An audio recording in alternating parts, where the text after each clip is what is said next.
Selam. Kısa cümlelerle günlük özet vlogu başlıyor. Bazı yerlerde ortam seslerini kısmadım. Özellikle yağmurlu kısımlarda.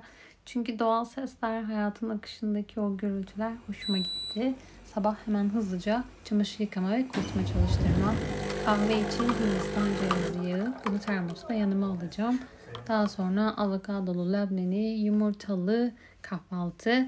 Ama sabah uyanınca sebze suyu içmiştim.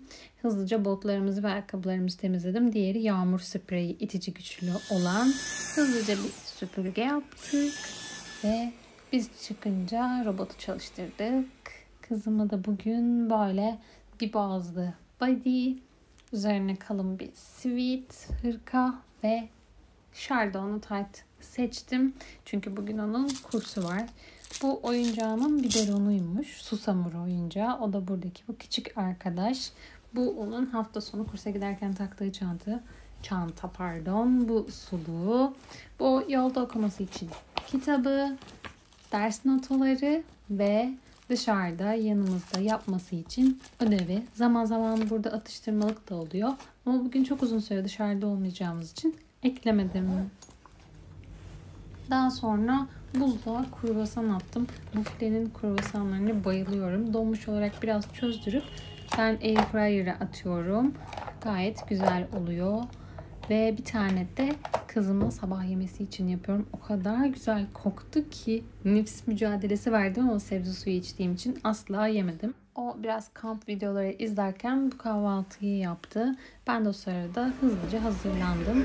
Burada onu kursa bırakıyorum ve koşar adımlarla kendime o şefkat programındaki kendine şefkat gösterme zamanı yapmaya gidiyorum. Çünkü bugün uyanır uyanmaz dedim ki beni acaba bu güzel yağmurlu havada ne mutlu eder? Bu benim çantam. En sevdiğim organizerim. Çok seviyorum. Bu çantayı kullanmayı da çok seviyorum. Kahvem ve kahvaltım yanımda. Hızlıca kahvemi içmek için orada bir yere park ettim. Daha sonra yerimi değiştirdim. Ormana birazcık daha yaklaştım. O kadar güzel yağmur yağıyordu ki. İşte sesler.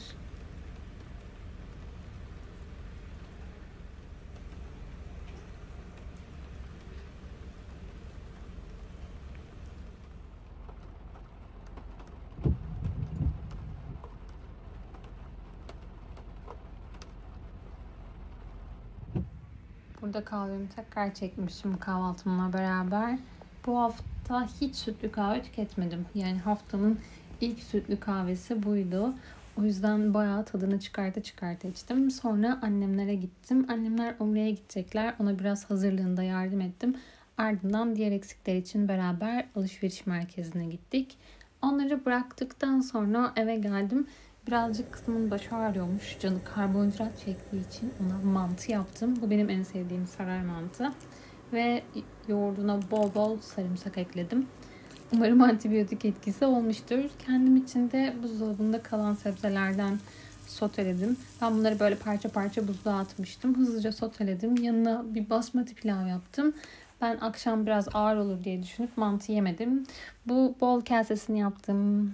Hoşçakalın.